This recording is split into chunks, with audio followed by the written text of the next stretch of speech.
Opción A. Apto para todo público.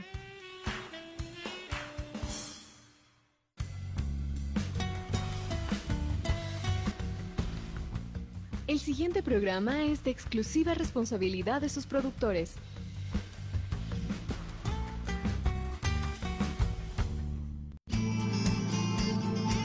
En algún lugar, entre la luz y la sombra, donde el lienzo arde y la palabra provoca, existe un espacio para los que no temen crear.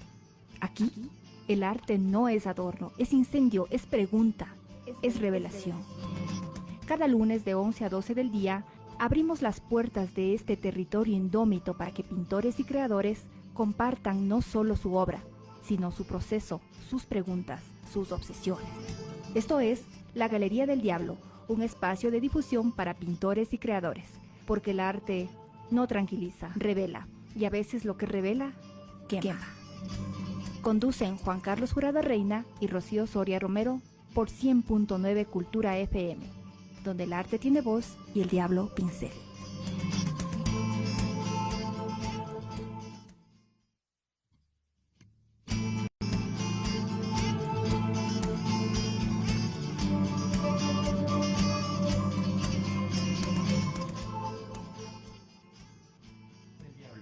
Un espacio para hablar de artes plásticas, de escultura, de pintura.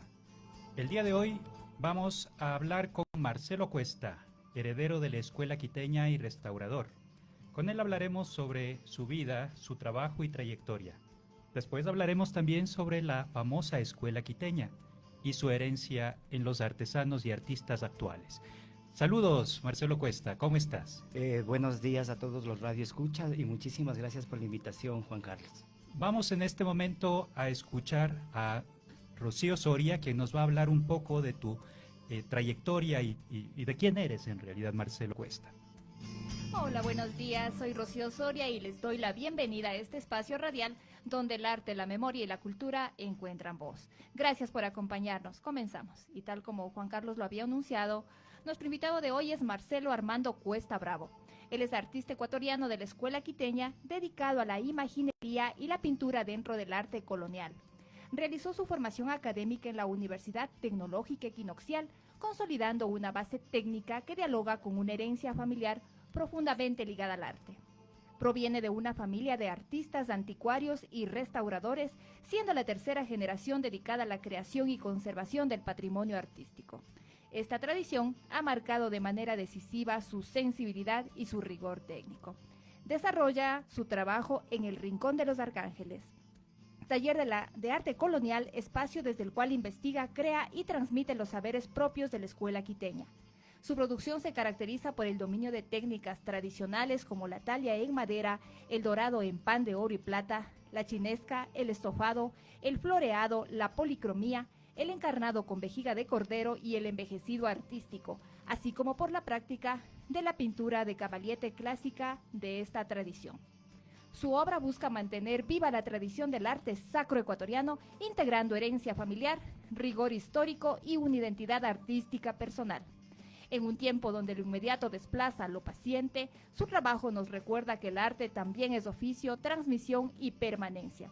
Cada imagen que nace de sus manos no es solo una pieza estética, sino un acto de continuidad cultural.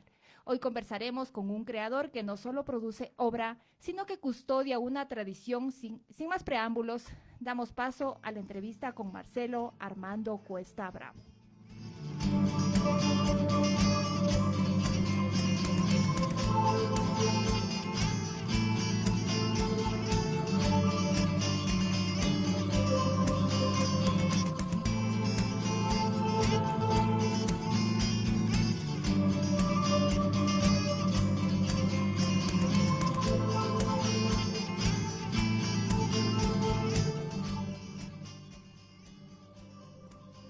Empezamos entonces con la entrevista a Armando Cuesta. Armando, qué gusto tenerte aquí. Conocimos a Armando hace más o menos unos 7 meses. Justamente salía de una entrevista con un amigo que se dedica a la creación de programas sobre arte y visitamos tu taller a pocos metros de la iglesia de San Blas, cerca también de la Plaza Belmonte. A mí me llenó de recuerdos de esta visita porque yo, para empezar, viví mis 17 primeros años en La Tola y pasaba con frecuencia por la calle Ríos. Yo trabajaba en una imprenta y cuando debía, por ejemplo, hacer algún trabajo, pasaba necesariamente por la Plaza de Toros Belmonte.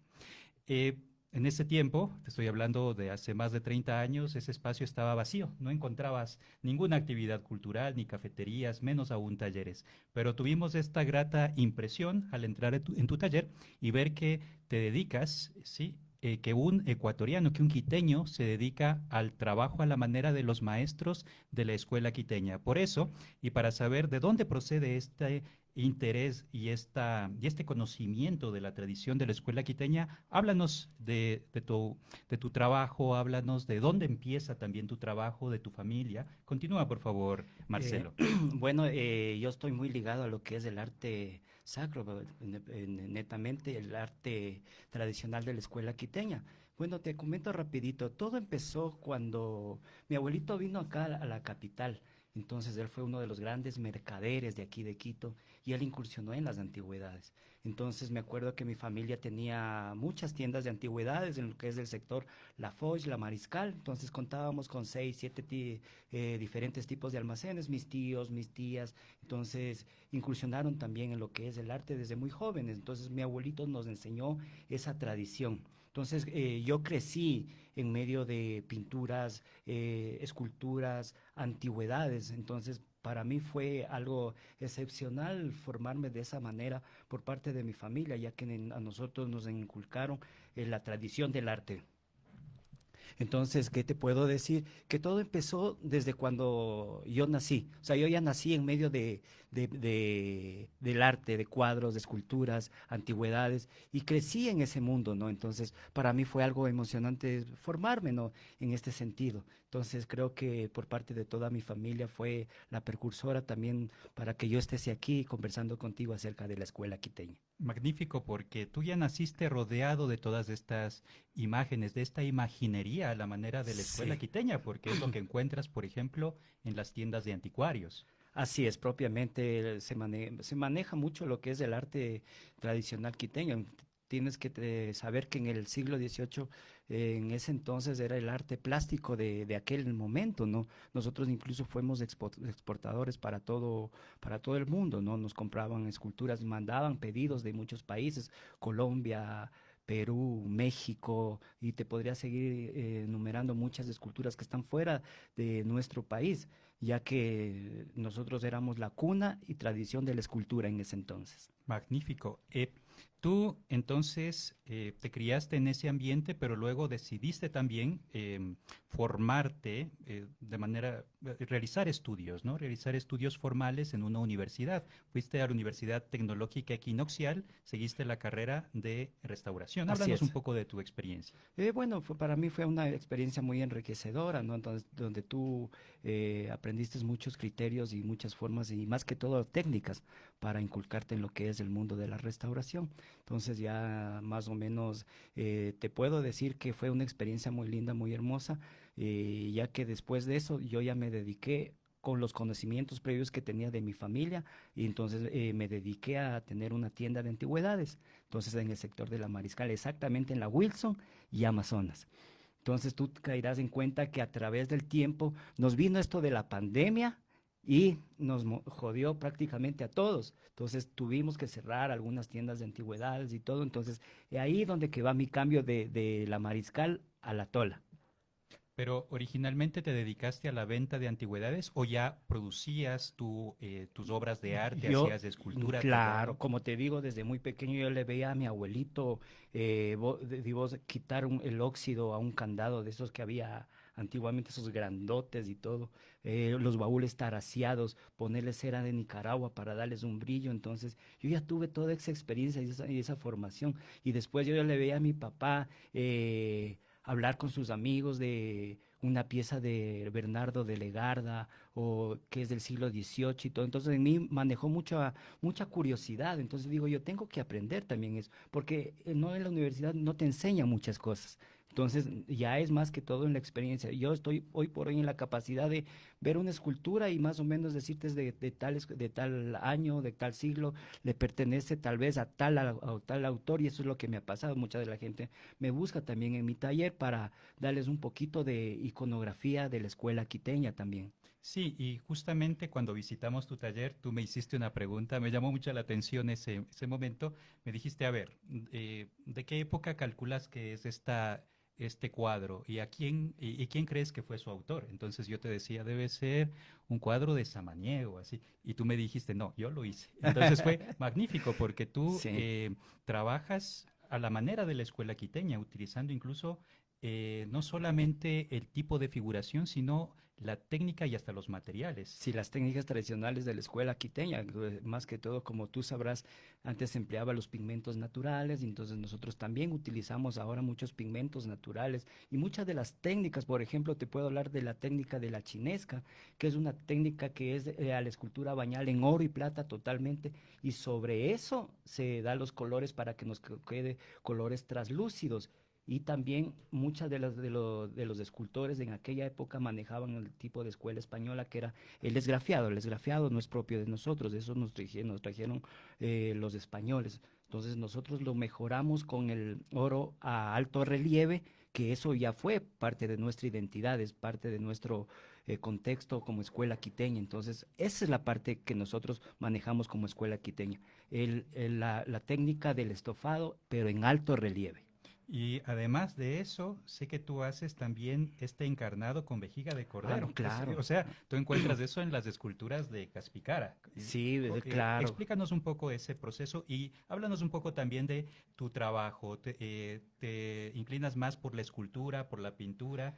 Más me inclino por la escultura, por lo que hay un poquito más de demanda. En pintura como que se ha perdido mucho Ujú. valor por lo que han salido muchos artistas de arte contemporáneo, y hoy por hoy la gente está buscando más cuadros, pinturas de arte contemporáneo. Entonces ya a la pintura no es como que le tienen mucho énfasis como antiguamente lo hacían. Se ya ha quedado un poquito atrás. Por eso me dedico más a la escultura en sí, porque, bueno, he trabajado para muchos monasterios, muchas iglesias, he trabajado para fuera del país también para muchos encargos de otros países, sacerdotes, curas, entonces que me siguen pidiendo constantemente escultura, o sea que mi fuerte más es la escultura.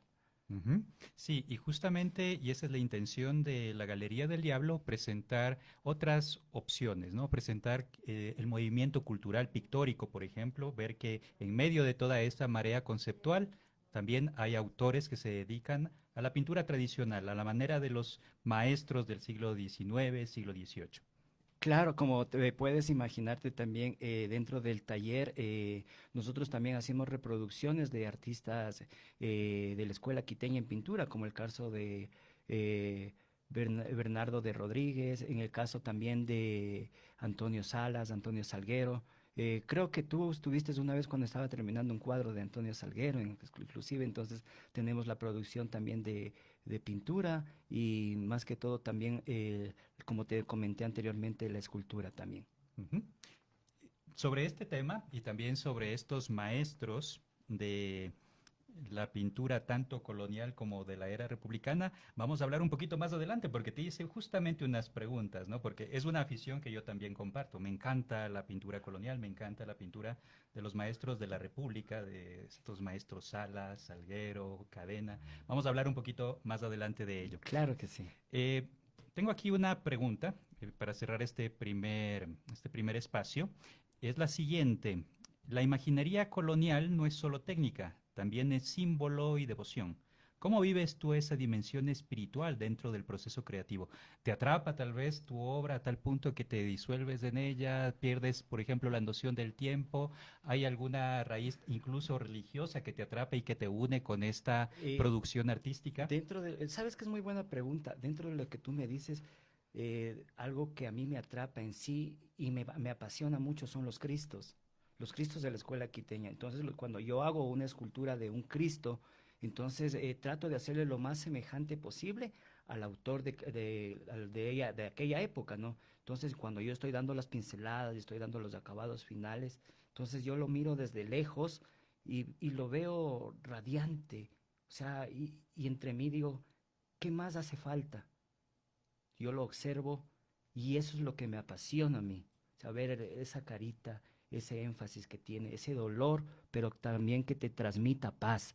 O sea, es algo excepcional. Para mí, fuera de lo común. Y de esa manera estás mostrando tu adhesión al barroco, ¿no? A ese realismo que era Claro. propio de la pintura, por ejemplo, y de la escultura de los maestros de la colonia. Claro, yo he Sí. restaurado, por ejemplo, Cristos de muchos autores de la escuela quiteña y recién también restauré un Cristo de la escuela cuencana. Mira que muy poco se habla de la escuela cuencana, pero dentro de la escuela cuencana también hubieron muchos manifestantes de mucho arte, de mucha cultura. Hablemos en el caso del Yuki, hablemos en el caso de Daniel Salvador Alvarado, hablemos de el más grande, el ícono.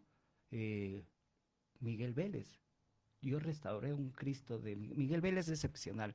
Maneja una técnica muy diferente a lo que es la escuela quiteña. O sea, son los golpes son mínimos. O sea, tiene un encarne más mate. Entonces, y las caritas que son, pero en éxtasis, sus Cristos en agonía. Tú les ves hasta los dientes del paladar. Incluso hay Cristos que tienen un espejo en el paladar. Tienen la lengua y todo. Entonces, muy poco se habla de los artistas de la escuela cuencana, pero también es parte de nuestra cultura, de nuestro arte. No, y estos Cristos incluso llegan a ser tan realistas que puedes ver el corazón, ¿no? Yo he visto en varios museos Cristos donde sí, el corazón aparece y da la impresión de que estuviera latiendo incluso. Claro, Sangurima y Pampite son los más grandes manifestantes en el estilo que tú me dices. Sangurima tenía el corazoncito y también Pampite, el Sangurima cuencano, por eso También es escuela claro, cuencana. cuencano, Sangurima, el Yuki, como le dicen. Entonces, Sangurima hacía unos cristos, pero súper lacerados y todo, entonces con las costillas, incluso con el torso abierto, o sea, tú les ves atrás y solamente les ves las costillas y todo abierto así, y el corazón por la parte de atrás. Increíble. Increíble. Yo he tenido la oportunidad de ver esos Cristos en vivo y en directo, de restaurar esos Ay, Cristos. de Y restaurarlos, porque una cosa restaurarlos es también. verlos, ¿no? El momento en que ya Claro, los sí. tocas, los restauras, Yo ya debes te tener digo una más o menos, yo experiencia. llevo más o menos en mi profesión alrededor de unos 25 años, entonces por mis manos han pasado muchas obras de arte de la escuela quiteña. Por eso te digo, a mí esto me apasiona, o sea, para mí no es un trabajo, sino es una pasión, o sea, me encanta, o sea, me fascina todo este tipo de arte. Fascinante, Marcelo. Vamos entonces a hacer una breve pausa en esta conversación y vamos al segmento cultural.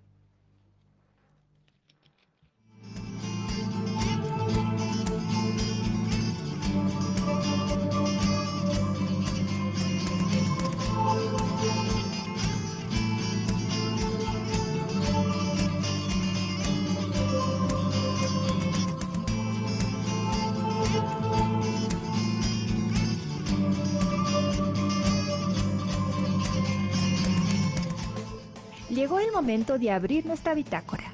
Apuntes, procesos y secretos de la creación.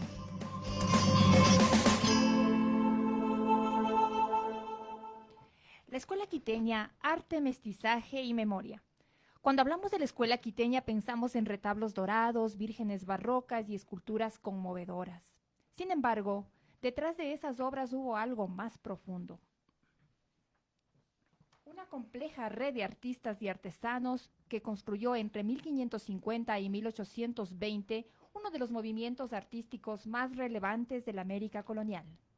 La investigación histórica demuestra que no fue la obra de genios aislados, sino el resultado de talleres organizados donde trabajaban españoles, criollos, indígenas, mestizos y afrodescendientes. Durante siglos muchos de ellos permanecieron en el anonimato. El arte quiteño adoptó modelos europeos y temas cristianos, pero conservó una sensibilidad americana.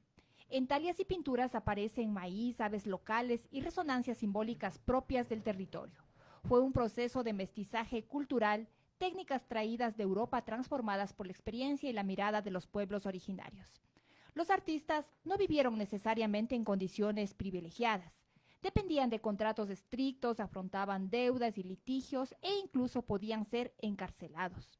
No eran figuras idealizadas, sino trabajadores insertos en una sociedad colonial jerárquica y desigual. Las iglesias y conventos que hoy admiramos fueron posibles gracias a un sistema de financiamiento colectivo, aportes de capitanes, comerciantes, órdenes religiosas, cofradías y también personas humildes. El arte fue, en ese sentido, el resultado de un entramado colectivo sostenido por múltiples manos y voluntades.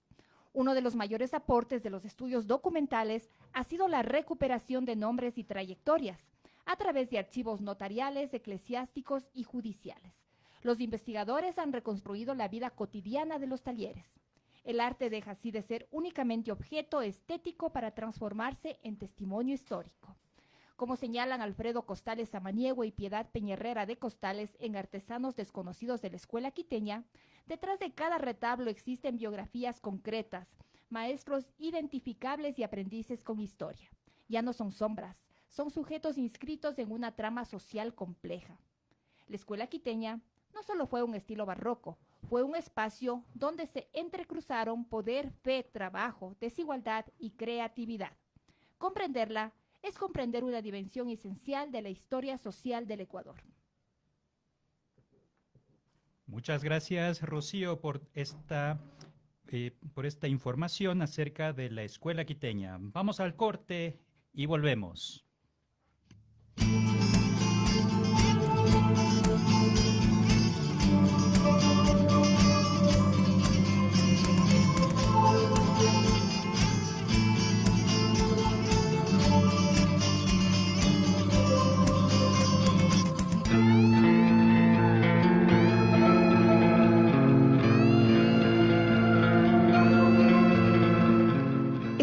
En la Galería del Diablo. No te desconectes. Síguenos en Facebook e Instagram como @Galería del Diablo y mantente al tanto de nuestros invitados y programas.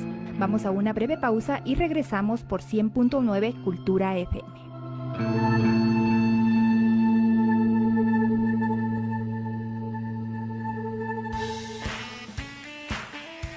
Publicitarios y promocionales en Cultura FM.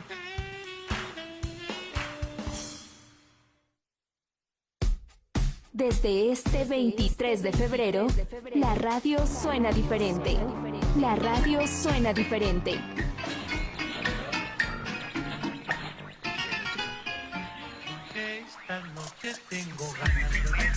Este año sintoniza diferente.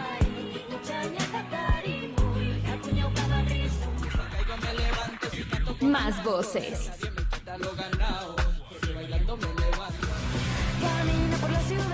Más ritmos. Yo no sé qué estoy haciendo mal. Un sueño que continúa, unidos en la diversidad. Y más diversidad.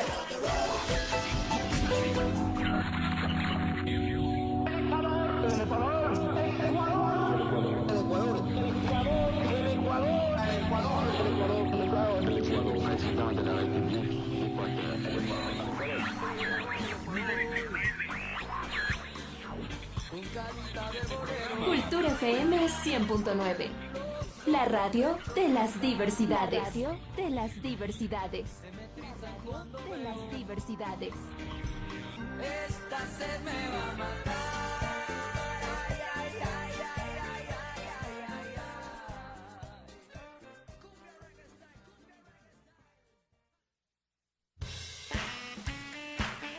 En Cultura FM terminan los promocionales y publicitarios.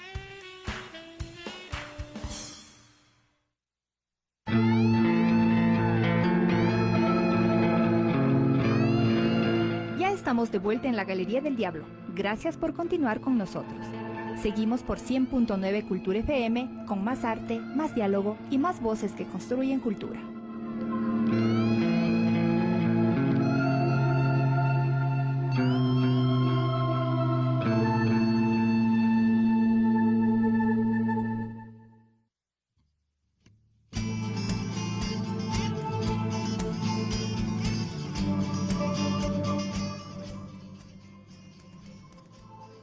Volvemos con la Galería del Diablo. El día de hoy hablamos con Marcelo Cuesta, pintor, escultor, restaurador, heredero de la Escuela Quiteña.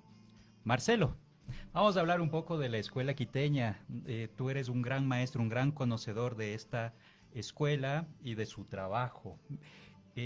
Estos días justamente estuve revisando bastante información. Hay muchos autores de la Escuela Quiteña que han sido recuperados del olvido a través de la revisión de archivos, se está creando nuevas biografías, textos que hablan de estos maestros, ¿no? Que fueron desconocidos, que fueron relegados al olvido durante años. Me sorprendió, por ejemplo, conocer la historia de Isabel de Santiago, la hija de Miguel de Santiago.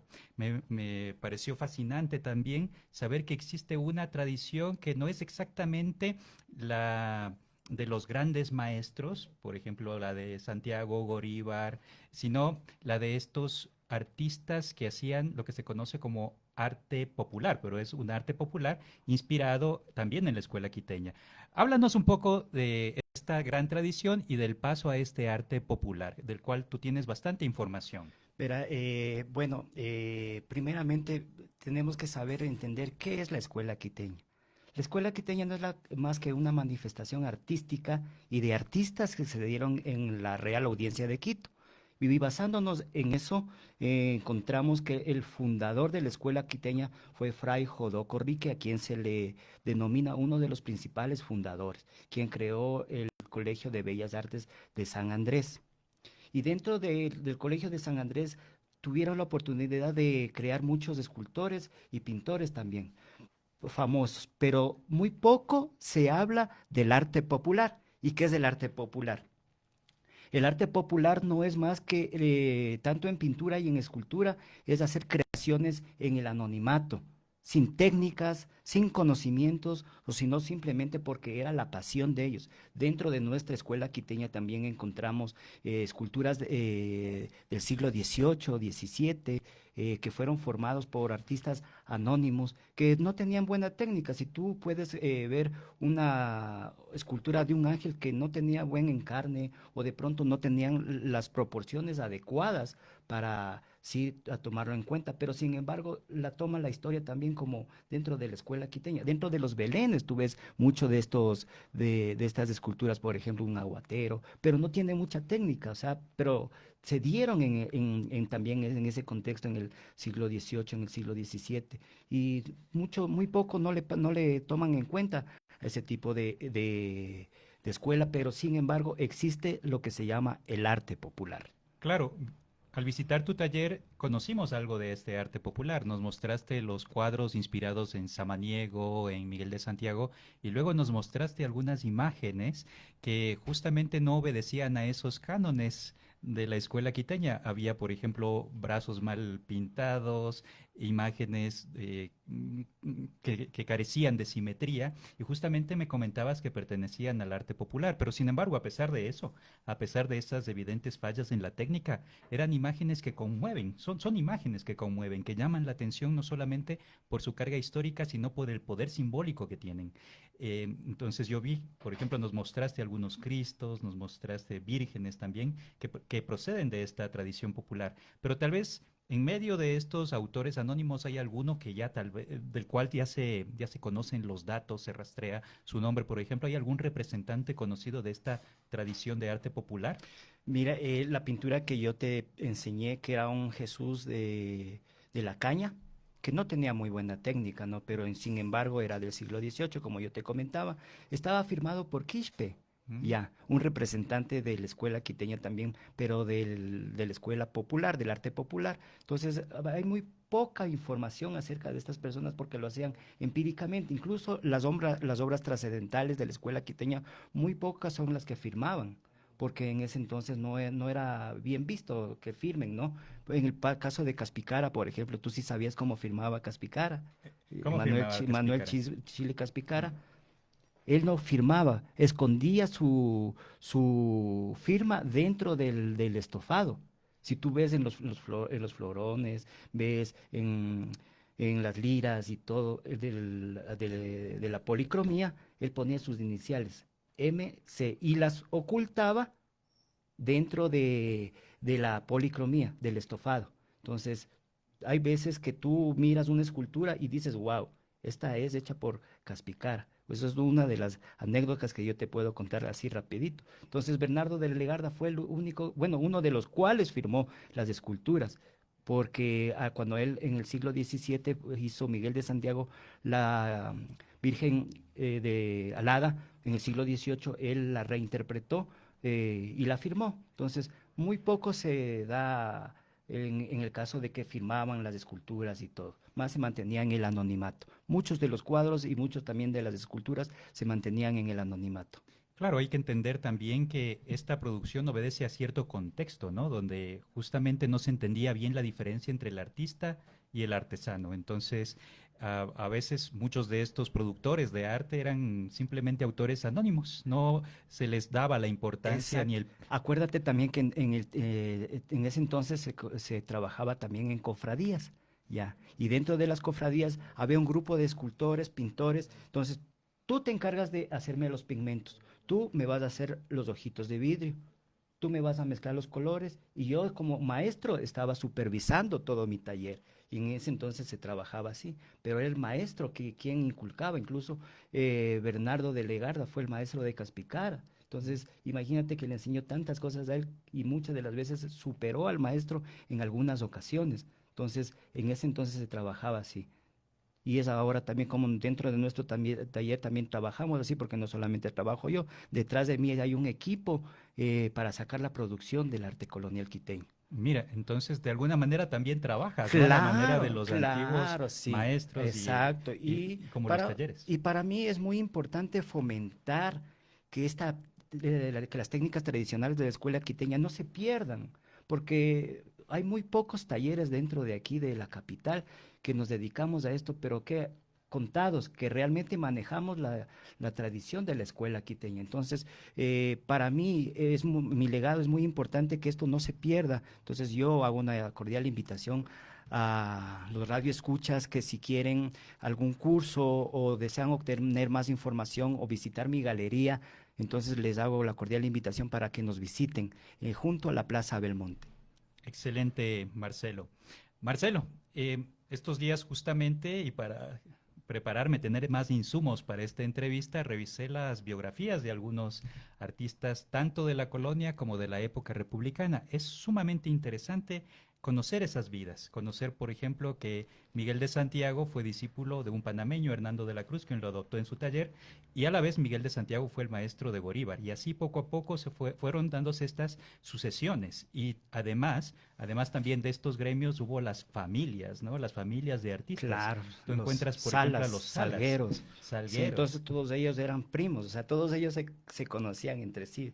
Era el primo, incluso de la dinastía Salas, entonces Antonio, Rafael y muchos primos más. Entonces ya fue Antonio Salguero, fue el primo de Salas. Entonces fue una etapa de producción artística muy enriquecedora, diría yo, ¿no? Porque se manejaban muchas técnicas y todo. Entonces, los maestros más representativos de a mí, para mi punto de vista en escultura y en pintura, de pronto coincidas o no coincidas conmigo, no sé, pero te lo digo de mi perspectiva. Para mí, en pintura, Bernardo de Rodríguez en el siglo XVIII y Rafael Troya en el siglo XIX, uno de los más grandes íconos de pintura de aquí del Ecuador, de la escuela quiteña, claro, no mereciendo a los demás, ¿no? Junto a Miguel de Santiago y todo. Y en escultura, Caspicara, Bernardo de Legarda y el Yuque, Sangurima, los más representativos. Sí, Bernardo Rodríguez, por ejemplo, es como un puente, ¿no? Entre la tradición colonial y la republicana. Entonces ya va cambiando, entonces como ya va terminando el siglo XVIII y nace el siglo XIX.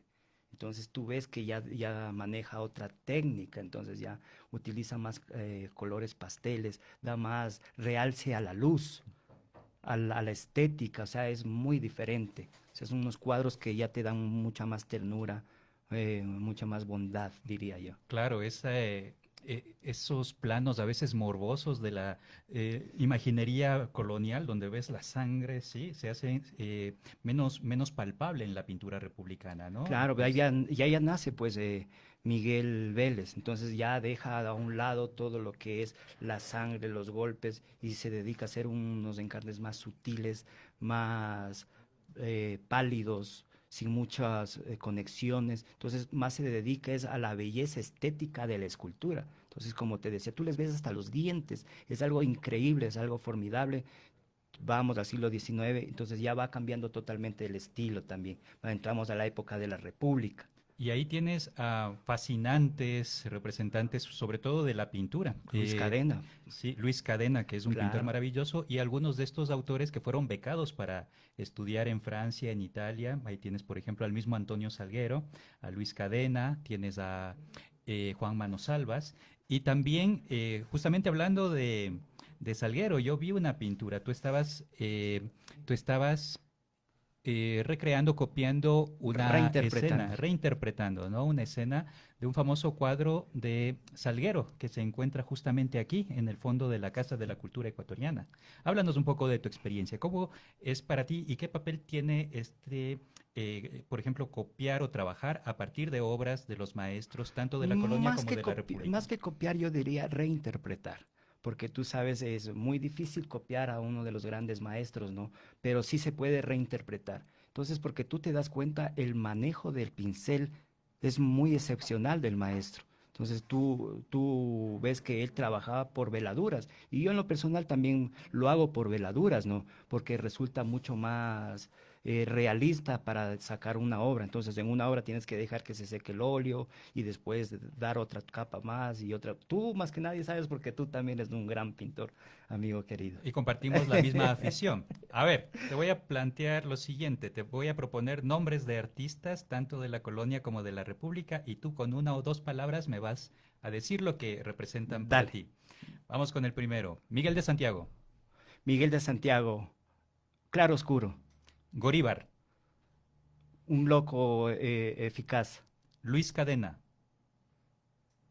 siglo XIX, Manuel Samaniego, maestro, Antonio Salas. precursor del arte quiteño. Para terminar, uno que me gusta mucho, Joaquín Pinto. Uf, Joaquín Pinto, de otro nivel, uno de mis artistas preferidos también. Él manejaba mucho lo que son las miniaturas también, y tú ves un cuadro, te acercas a él y ves los empastes que él tiene, o sea, de cerca es una mancha, pero a lo que tú te alejas es lo que el artista te quiere hablar. Tú le ves ya de lejos, entonces él ya sabía cómo manejar su técnica. Entonces él tuvo también mucha formación de parte de Europa también y todo. Entonces, para mí, uno de los más excepcionales, Y Joaquín sabes Pinto que, del Pinto. y justamente acotando esta información sobre Joaquín Pinto, en medio de todos estos becarios, de estos pintores que viajaron a Europa, están, como te decía, Salguero, Cadena, pero Joaquín Pinto nunca se fue. Sin embargo, él se nutrió, él se empapó Claro. de todo el conocimiento que habían adquirido estos maestros. Yo pienso que logró un Tuvo nivel mucha óptimo, investigación, él tuvo además. mucha investigación acerca del arte europeo, por eso tú ves la pintura de él se asemeja mucho al arte europeo también. Entonces, también fue un excepcional, diría uno de los grandes monstruos. Oye, en conclusión, o sea, qué chévere poder hablar contigo de esto y más que todo transmitir esa energía que nosotros podemos dar a los radioescuchas y a las personas que nos están viendo en este momento, porque la tradición del arte quiteño yo creo que nunca se debería morir. Imagínate, nosotros somos un país tan rico, somos un país con mucha calidad artística y todo, y lo lamentable es que no podemos fusionar o dar a conocer de la mejor manera para nuestras posibles generaciones. Es una pena realmente y deberíamos de hacer algo. Sí, y justamente y con esa intención nace este espacio, la Galería del Diablo. Vamos entonces, ¿sí? Para ir cerrando, vamos a hacerte dos preguntas que tienen relación con tu trabajo actual, ¿sí? Y con tus proyecciones a futuro. ¿Cuáles son tus proyectos? ¿En qué estás trabajando ahora, Marcelo? Mira, justamente la semana pasada hablé con un cliente de Guatemala, entonces él siempre me compra los misterios o los nacimientos, como le decimos acá. Estamos trabajando en los nacimientos y tuve la llamada también de unos clientes de México. Vamos a reproducir una imagen del San José con el niño y vamos a reproducir también una piedad, pero lo importante de esto es que lo vamos a hacer de tamaño de 2 metros, entonces estamos en ese proyecto y vamos a arrancar posiblemente desde el próximo mes. Fantástico. Marcelo, para terminar, haz una invitación al público para que conozca tu taller, tu trabajo y dinos también cuáles son tus redes sociales. Bueno, dentro de mis redes sociales me encuentras como el Rincón de los Arcángeles dentro de Facebook, Instagram, TikTok y todas mis redes sociales. No te olvides de buscarme como El Rincón de los Arcángeles, Marcelo Cuesta, y les hago la cordial invitación a que me visiten al taller. Doy charlas totalmente gratis y los cursos, el primer curso no te cobro absolutamente nada. La intención es que tú vayas, conozcas, me visites y pueda inculcarte acerca de lo que es el amor al arte quiteño, y a los ecuatorianos y a todos los quiteños y al público en general que investiguen, que se enriquezcan un poco más acerca de este mundo tan increíble que es el arte barroco, el arte de la escuela quiteña, y que ha sobrepasado mucho el tiempo y el espacio.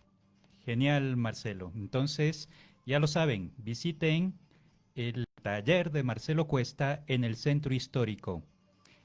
Continuemos con Rocío.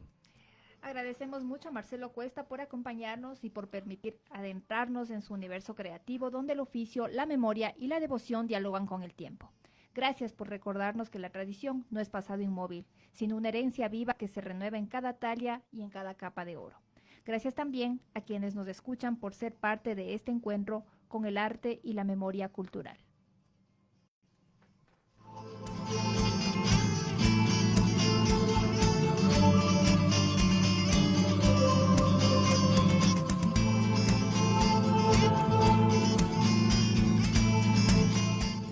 Y ahora, abrimos espacio para lo que se mueve en la ciudad.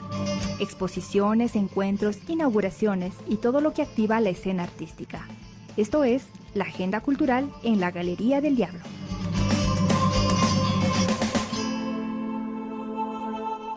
Compartimos con ustedes nuestra agenda cultural, un espacio donde el arte, la palabra y la memoria encuentran lugar. Cada encuentro es una invitación a mirar con más profundidad, a escuchar con más atención y a reconocernos en lo que creamos. Tenemos en el Museo Camilo Egas, en la calle Venezuela y Esmeraldas esquina en el Centro Histórico de Quito, exposiciones permanentes en 4 salas con etapas creativas del autor: el indigenismo, el realismo social, el surrealismo, el cubismo y la abstracción. Esto está abierto de lunes a viernes de 9 a 17 horas y los sábados de 10 a 16 horas. El acceso a este museo, al Museo Camilo Egas, es totalmente gratuito. También tenemos el Museo Alberto Mena Camaño, en la calle García Moreno y Espejo, en el Centro Histórico de Quito también, cuya exhibición permanente, titulada De Quito al Ecuador, incluye escenas con personajes de cera de tamaño real sobre hechos históricos como la masacre del 2 de agosto de 1810 y otras muestras relacionadas con la historia republicana. Este está abierto de martes a sábado de 9 a 16 horas 30. Este tiene costo, la visita tiene un costo diferenciado para estudiantes de 75 centavos, para adultos $1.50 y para menores de edad y personas con discapacidad de 50 centavos. Así que los invitamos a que visiten estos museos en el Centro Histórico de Quito, tanto el Museo Camilo Egas como el Museo Alberto Mena Camaño. Muchas gracias por acompañarnos en este programa de la Galería del Diablo. Los esperamos todos los lunes de 11 a 12 a través de Cultura 100.9 FM. No se olviden, hablaremos de arte, de escultura, de pintura y de el trabajo que realizan los autores emergentes en Quito y en el resto del país. Muchas gracias.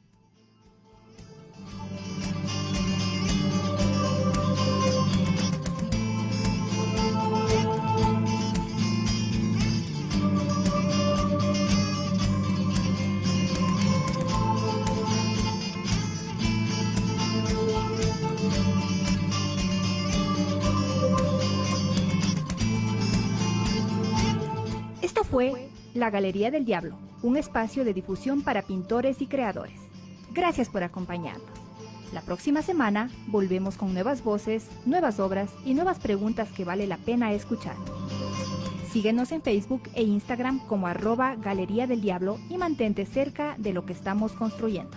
Todos los lunes de 11 a 12 del día por 100.9 Cultura FM. Nos escuchamos. Nos escuchamos.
secretario de la Casa de la Cultura Ecuatoriana, Benjamín Carrión.